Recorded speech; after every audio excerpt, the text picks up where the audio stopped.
Now this was like, we didn't need to flash here, but this was playing, this is us playing the assassin Fiora, where we just completely kind of walk by the fight that's going on here, and we're going for backline, because that's what we can kill the easiest, right? Now, obviously, you know, it's better, it's going to get more information if we're able to play top lane. But the thing about mid lane is the mid laners typically dictate the pace of the game. Obviously, with some other mid laners, we're actually able to shove and then go roam bot or roam top or roam into the jungle. So obviously, when we go into a lane where we have ignite into teleport, we want to go for kills. So like if we hit a stun like this, we kind of just go for it, because we're going to actually chunk this guy down a lot more than you would think. So right here, so imagine this, right? So we get this stun and we just didn't even go for it. Now I understand that there's 3 towers there, but also look at his cooldowns here. Like, we're talking about 11 seconds is the difference here. And like, he doesn't have anything for 11 seconds. Do you think if you went in on this guy and ignited him, you'd kill him before 11 seconds? It'd be close. I think he just runs away on his towers with that 20% move speed too. That, and I'm looking at how many minions I'm trading into. I think the minions will kind of turn on me, chunk me a bit. But that's what my brain's like telling me not to go for. I think if you queue into him, right? You queue in and we take the trades here, and we queue in, get a double E on him, because this parry, if we can move forward, get a Q, hit this vital right here on the bot side, and the next vital is going to move to either top or right, which allows us to hit one more, which might scare him enough to actually just flash away. Just like anytime we get that opportunity to trade in this lane, absolutely, we want to go for it. But what I see, I would just love to see, and it's so much harder to do it with Heimer, but like getting these waves shoved and then being able to like move bot and help like with this fight, or like help Pantheon, because like we definitely have high CC laners who can give us the opportunity to do so. I'm so used to that 10% attack speed from the minor runes. If you get used to the double adaptive, it's really good though, because you got to realize that you're starting the game with like so much AD. Like, where are we at right now? We're 657. I mean, you're starting the game just straight up, no items, with 79, and I mean you get like a Doran's blade and you're almost at 90 AD. If you're running Conquer and then you're fully stacked Conquer, you basically have 100 AD at level 1, which is just like insane. You know what I mean? Nobody can really match that. So I like it. I think it's really good for like early trades and such. So the concept of like pairing the wave is making sure that nobody's around. And obviously in mid lane it gets a little bit more concerning. Mechanics wise, you need to be pumping out more damage a lot quicker. So like here, for example, like we know Udir's here. We don't need to we want to be slide parrying into him. Not just queuing, but slide parrying. If you're slide parrying, especially with somebody that close, it'll actually go ahead and it will throw in another auto attack, which just instantly puts you at 6 stacks of Conquer.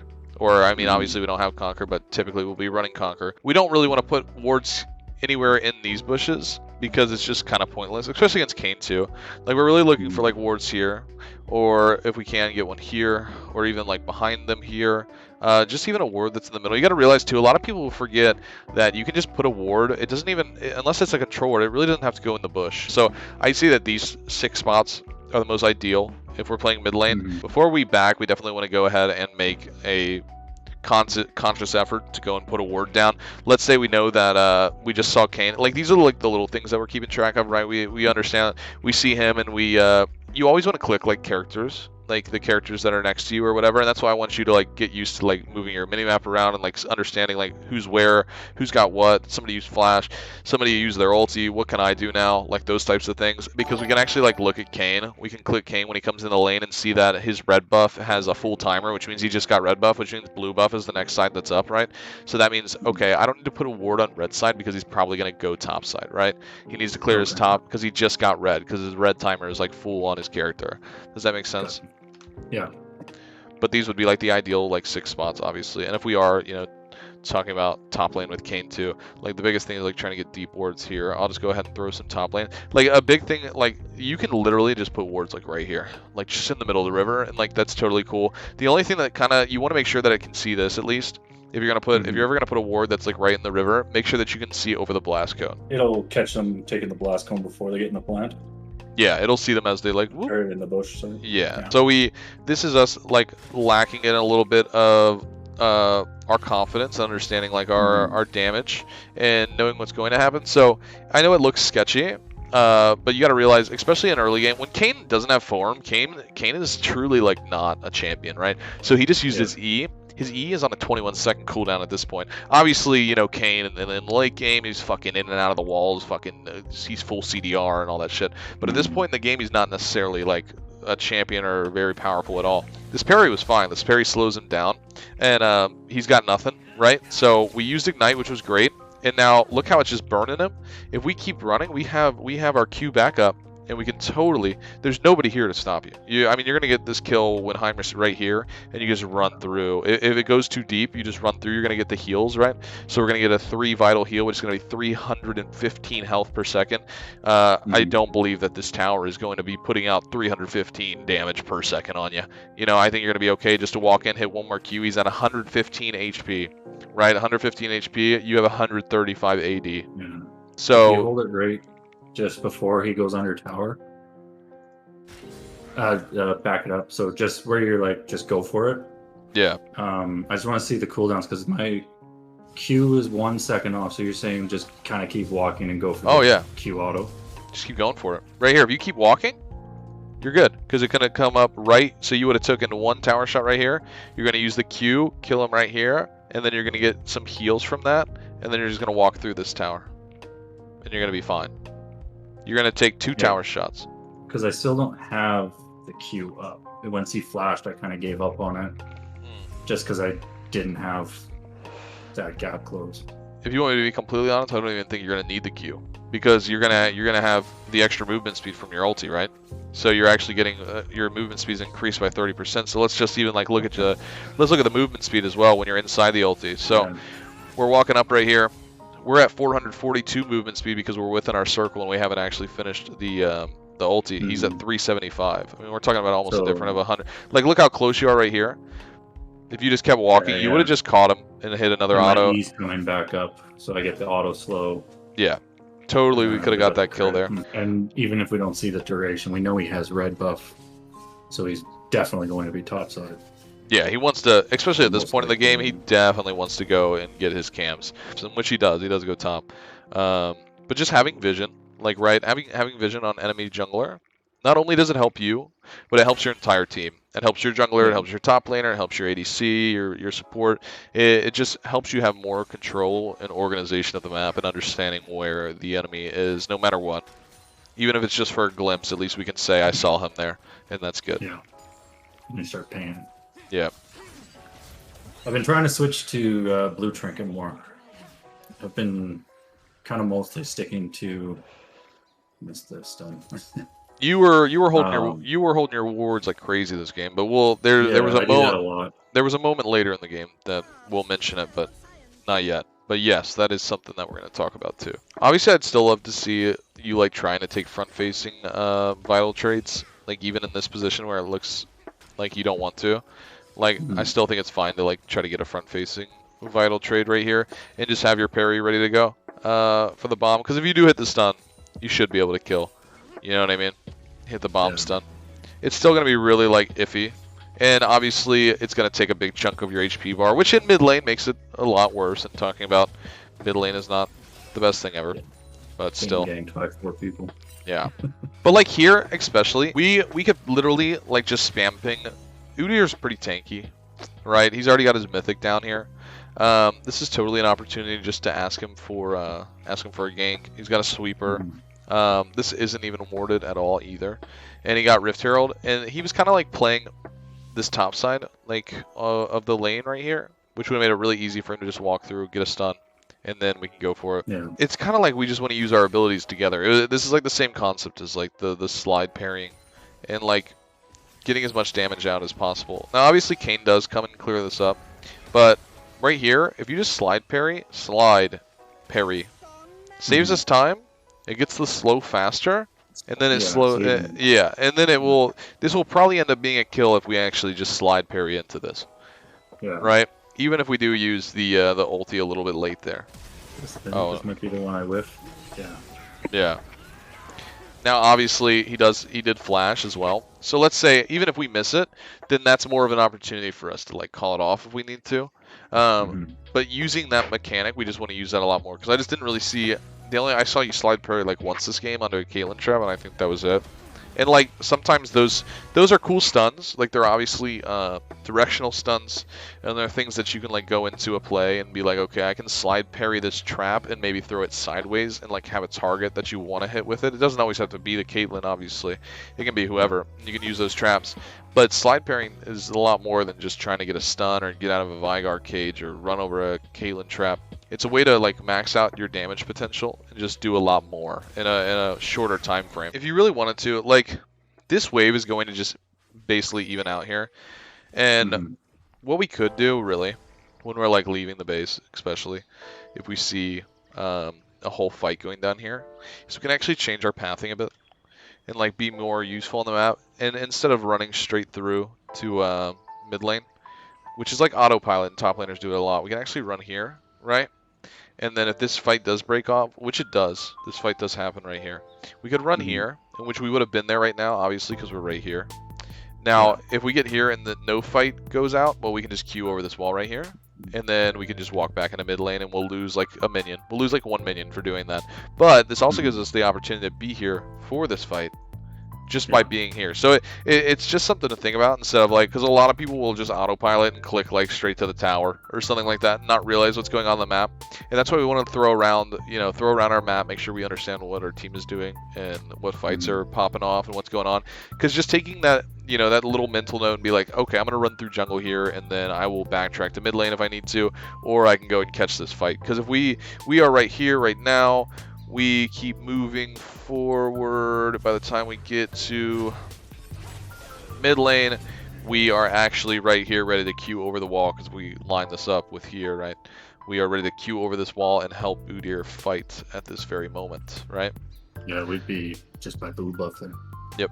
We'd be right here, ready to go, ready to help with this fight, and then we can go back to mid lane afterwards. And now, obviously, we might lose a minion for this, but I'm pretty sure 300 gold or helping our team stay alive is a lot more valuable because you got 2 people here, and you would have been literally right here, So now we got Lux to work on, we got Draven with a pinch, and then we got like this whole pinch here where we should be able to clean this up without taking any deaths, which is just massive. By the way, we are 15 minutes into the game, and you have used 2 wards. Yeah. So we understood, like, you have 2 wards. You have an opportunity to like, okay, let me put a ward over the wall here. Let's check this real quick as I'm walking over, and then we can hit this ward in this bush from like here. Like you can do like the half wall thing, like the same with flashes, and you can hit this ward before you take all this damage here, because you take all of that, which makes it tough, right? And that was a good parry there. This ends up being a winning fight. But still, there was like, it's way better to have the vision first. And because, especially with like Blitz was on his way over too. And like we might be able to just hook somebody out of it and be okay. You know what I mean? Like, so he's right here. If we put this vision down, we might just scare him away. Which is fine though, because we're literally we're with the dragons here. We might just be able to scare him away and then take dragon. Because in the grand scheme of things, the objectives are what's going to win us the game. The goal is to kill this thing, not to kill these guys, right? And anything that we can do to put pressure on them and put a little fear in their hearts, like that's what we want to do, right? This is an autopilot moment. This is where we could have saved like more time, and we didn't even think about it. It's just one of those things that you just don't think about until like somebody brings it up. But you're going to get to this lane at the same amount of time just by walking through the jungle. Just walk through the jungle, and then you're off. You being off vision makes you a bigger threat. You being off vision, you being here in the jungle allows you to move. And you're playing both lanes from there. Like this is another opportunity where we could be in the jungle right here when this fight's breaking off, and we are just like, we're not there. So instead of being right here already ready to queue into the fight, like we would be queuing and doing damage, we are just now showing up, taking a left turn after this 2-tier tower here. But if we had just walked through the jungle, then we're already here. We're ready to fight. We're ready to fight. Queuing over that skinny wall instead. And I honestly think that queuing over the wall, maybe not maybe not the most ideal play. Like, we want to go whatever. When we're playing Assassin Fiora, we're looking for, well, what's the easiest kill that I can get, no? So it's like, we know, we see Lux come around here, so we go for this. We saw the Lux ulti, and we have vision of Lux right here. Lux is now target, not this guy. Yeah. Lux is now target, because we know that we can kill Lux really quickly. And she just used all her cooldowns too, right? So she just used her ulti. We know that we can stun her as well with Q, with a slide parry. Yeah. But it's like going over the wall against Kayn, who's got 2 separate abilities that will allow him to get back over the wall, makes it very difficult to keep up with this fight. Now, if we just fought Lux right there, then we just kill Lux instead, and we get a kill guaranteed. So that's like we're taking the guaranteed kill instead of, you know, the one that got away, the one that might be too difficult to actually keep up. So at this point in time, like, we should just be taking the Krugs and hiding them in here. We need to always be like consistently getting gold. And it's kind of just autoed them and brought them to the right. Yeah, you could have brought them in and been fine. It's not like you're going to take damage from them. You got Bork, you're fine. So you getting this 100 gold from this Krug, right? It's only 100 gold and a little bit of XP, but you know what that does is it takes away 100 gold and XP from the enemy as well. And that's why it's such a big concept and idea for when you take like mid tower, when you're like backing away to back, you don't just back. Your whole team will scatter and they go take the wolves, they take the Gromp, they steal the camps as you back away, because you're taking away gold and XP from enemy as well. So once again, we're not looking at our map. So we see that our team was fighting the Kayn, and the Kayn is running here. This is another opportunity where we can actually move on the map and be reactive to what's going on. So we know that Echo is dead, right? And we know that this guy's running from our team. There's an opportunity for us to come from behind here and actually play, like I said, off vision, the best. If you're off vision, you are the most powerful, biggest pressure. You can queue over this wall and maybe sit in this bush. And, you know, if your team is close enough, you might be able to get a kill here. Since we are going to be playing like the off vision type of assassin build, we definitely want blue wards because we want that heavier vision. Like, in all honesty, this once again is another opportunity for a play, since we are playing Assassin Fiora and we have Bork. Bork does so much damage. So let's say we had a control ward and let's say we had a control ward in our inventory and a blue ward. We could totally put a control ward like in this bush right here, or a control ward in this bush, and we could actually know if there's vision or not. And then we have our blue ward, which we can actually take to throw all the way back here or maybe here, and make sure that we have a green light to actually go for this kill on Caitlyn, because we can totally fucking kill Caitlyn. Caitlyn is like one of the easiest champs to kill on Fiora, because you got a free stun with her on the trap. So let's say we shoved this wave back in and then we walked back over here, because I don't think they don't have any wards right here. If you're sitting right here, right, and then they come for you, well, then you're good to go. And you can just get this kill on Caitlyn. Like, imagine if you were sitting there and she starts autoing the Krugs. Oh, she's using all her abilities. We're just sitting right here waiting for the opportunity. And right here at this point, then it's really tough for her to get away, because now she's like sitting like where she can't really E over the wall. And she's probably going to panic and just E backwards. And like if we look at the map, we see that Kayn is fighting the Pantheon. We see that there's 2 people on her tower. We know for 100% certainty that there is nobody here. There's nobody here, and this is an opportunity for us to get a kill and then keep shoving the thing into the tower. So that would have been perfect if we stayed, if we were using our wards more often, if we had already switched to blue wards. That's obviously what I want you to remember as well. Start switching to blue wards, start buying control wards, start using your wards. Obviously, in top lane, it's a little bit different. You kind of like what I was saying with shoving the wave and then walking into their jungle, putting wards over the wall so that you can see Gromp and blue buff, or even going all the way down to just put one right here in the middle of the fucking jungle so you can see what's going on. Yeah, I'll get to like the end of a 30-minute game and I'll have put down maybe 10 wards. This is another opportunity. This is where things were like, this is where we kind of like stopped playing our Assassin Fiora build, and we like kind of were just like whatever. So we're split pushing, which is fine, right?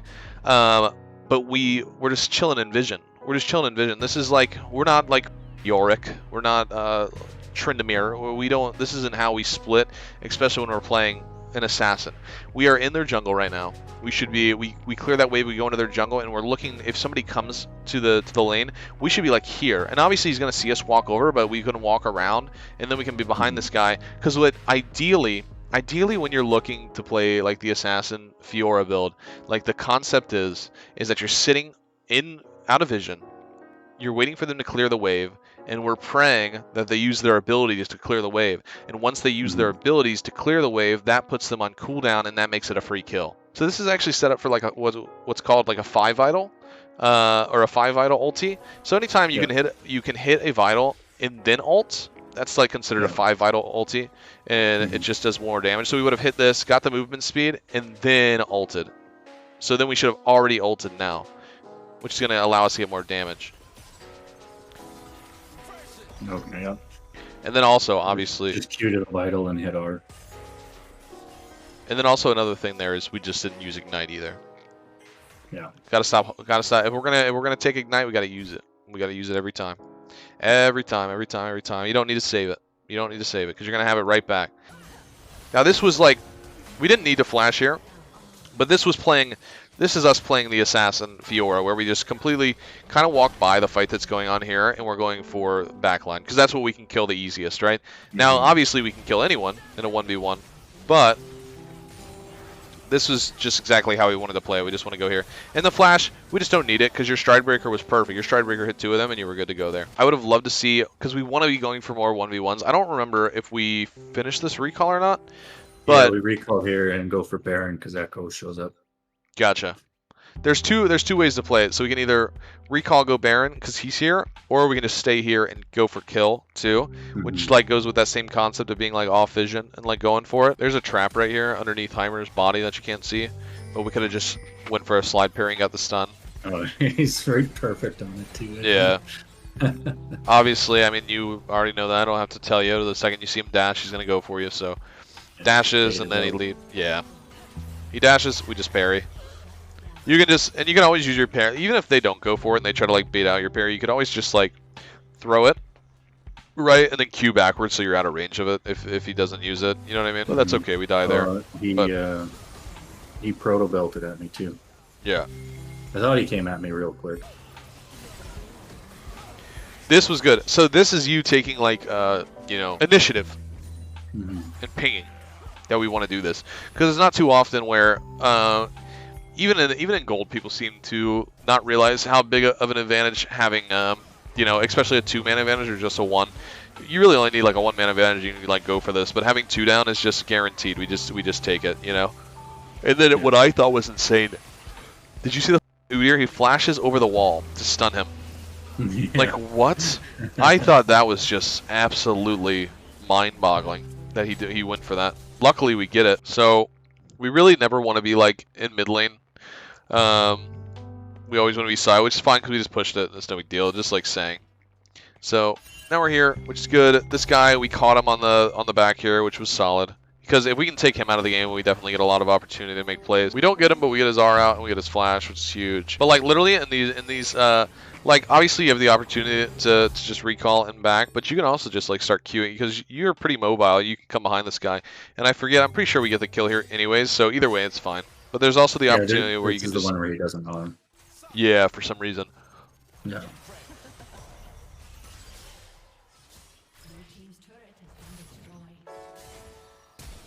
Huge flash. Poggies. This is a perfect way to play Assassin Fiora because we get this, and now he's got to catch this wave because you've built it up that it has like 2 cannons to it, so it's like a pretty big one, and he can't just leave it. And then we can actually make a play and come from behind. And this is like ideally what we want to do for the most part of the game when we're playing the Assassin build is kind of go for that, right? This is where I was looking for the Kate here. And then we're just back to putting pressure. Now, but I would love to see like more like of that proactive gameplay where we're kind of just like, okay, I just killed Caitlyn, and then I see Draven coming. Draven's going to pick up this wave, like start running down bot, and then try to get this guy. Because at this point, with you know 2 items, we've got Merc Treads, we've got Ignite up still. Like we can definitely just like walk down there and try to kill this guy. And just go for it if we can get the right angle on it and try to kill him. Because we didn't really need to use the ulti here. But we need to be thinking about like the play after the play that we're making. Which the play after, we didn't need anything to really kill the Caitlyn that was only at 400 HP anyways. So we get that kill and then we instantly say, okay, what's my next play? And my next play is to try to go bot. Like, this build is fun because you kind of just like are always roaming around looking for any type of fight that you can get. You know what I mean? Mm-hmm. And that's what makes it more fun. And here we actually went through jungle, which was good, right? Because we're not just like autopilot, so we can actually get there if the fight breaks off. And that's why there's no difference, right? Because you were able to just walk over here and be able to get that. Now, obviously, we do have a fight that's breaking off, and we definitely want to be there to help. But still, Kayn has R up after using it, which was kind of weird. I remember this because it was just like he's got no cooldown on it. I think if you keep like running it down and don't try to flash back in, I think there's an opportunity. You're going to do a lot of damage just from hitting vitals anyways. And once he's used R, we can kind of just like play it off and like just keep running down the lane, waste as much time as possible. We're seeing the rest of the enemy team on map, so we know it's just those two. And I mean, like, Heimer might even just give up on chasing you and just go for this, which gives you the 1v1 against Kayn. And with the build that you have, you should be able to 1v1 him after he uses R. And you can also like you probably would have caught this wave like here, and you can start healing off that too, a lot with your Bork, you know. So we can kind of like drag out the fight. I understand that the idea was to like go back in and try to finish your ulti, but I think it was just too late at that point. And it's just better. The more time that you waste, the better it is. Like, even especially when we're past like the 30-minute mark, sometimes see it cooldown. Like, sometimes I'll like BM somebody unintentionally because like let's say we just killed 2 or 3 and I know that I have a free kill and this guy's just walking away from me. I'll keep him alive for an extra 10 seconds and kind of just follow him. Just to get that, because he's technically already dead, right? It's just like I'm just waiting to actually press the next Q and finish the kill.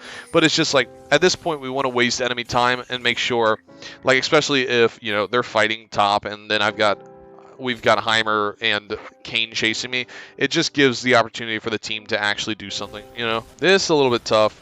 Pantheon does have ulti if we could like stall it at all, and he does come out, but he just kind of dies. We got mid prio, which was good, but Udyr, unfortunately, that was more like Udyr should have waited a little bit longer, but he didn't, which makes it really tough for us. And at this point, there's really no like saving that, and we kind of just like get prio. Now we could have obviously seen like the Heimer from behind us and gotten this kill a lot earlier. We still get this kill, and we actually drag this kill out, which actually is like unintentionally good, right? Because it kind of stops them from doing anything. But we did see him walk through mid, and we could have like just killed him as he walked into the bush, but we still get the kill anyways. So that's good. Unintentionally better than it needed to be too, because it was like we dragged it out, and he's got a 55-second cooldown on respawn and everything, and then they all have to recall, and now we get a reset instead of them trying to go for anything, you know. And this was good. This is just the toggle champions. Gotta get used to that, because we should have just been able to kill him way faster. We auto the tower, and that would have been, you know, it saves us time. We weren't even like, it's just, we know that Kayn is coming back up, and this leads to both of us dying. If we have toggle champions on, and we just get the kill, it actually saves us like 5 seconds. And you're like all the way out here by the time Kayn is chasing you, and he's probably just going to clear the wave and not even go for it. You know what I mean? Yeah, I could have left it at that 1,000 health mark, and it wouldn't have regen. Yeah, which this begins like the, basically the beginning of the end. This is where they get the mountain, and our chances of winning go down a lot. Typically, any mountain soul leads to like a 90% win rate for whoever has it. Yeah, especially for a Fed Kayn, when he can just pick and choose when he goes in. Oh yeah. I mean, Kayn definitely like 1v9 this game for sure. I like the idea of at least trying to do this. It's just it's a weird place to be in the fight. I always think that there's value in taking like multiple people out. So this is a little tough because of how mobile Kayn is and how fed he is to actually do this. It's not a bad idea. It's really not, because now they have to back up and they can't really push. And like ideally, you pulling these 2 away, 3 away, leads to these 2 dying, but it just doesn't. And that's unfortunate. But the idea is good. Like the thought process on it is fine. It's just that we did not get the reaction that we wanted from team. And then also, like, the whole sequence of events is really not bad whatsoever, because we kind of just go from taking this wave, not allowing them to push into this tower, and then we run down because they gave up on us, and then we get this. But what should have happened when our team realized that 3 people are right here, and these guys are trying to engage on you right here, that's when Udyr should have flashed. Udyr waited a long time to go for the flash play and try to like stun them. If the team reacts properly, this ends up not being a bad play whatsoever, and then we actually get pressure from getting this as well. But unfortunate. Like, it wasn't a bad play. It was just that it ended up not working out the way that we wanted it to. And then we obviously just had to go for it. And it's at this point, they just, you know, the time frame here is just like all of this that happened right here was just so unreal. I mean, like, if we go back and watch this is, usually I don't like talking about things that are like out of our control, like in coaching sessions, because it's just like not worth it. But they should be looking at you here and realizing what you're doing. And then like seeing once we get 3 people pulled all the way out here, somebody it should be pinging like this is the play right here or whatever. And like I think Draven at least tries with the ulti, but like where's everybody else? How is nobody ready and nobody seeing that you're pushing this wave out and that 3 people reacted to you? That was their opportunity to get a kill and then back up. Because imagine if they flash in and they kill the Caitlyn or the Lux in that opportunity, and then they can back up and then fight a 4v4. They're probably not even going to try to push, because at that point it's a 4v4. They might even just recall and come back to you, and by the time they're back, you've already taken this. So I mean, the idea was good. It's just that we just didn't have follow-up. And then obviously, very hard to save the game in this situation. At least we gave it a shot on this last one, and that is GG. Overall, I would just like to see us like mechanically playing better on Fiora. Like I just felt like, you know, the slide parry should have been used more.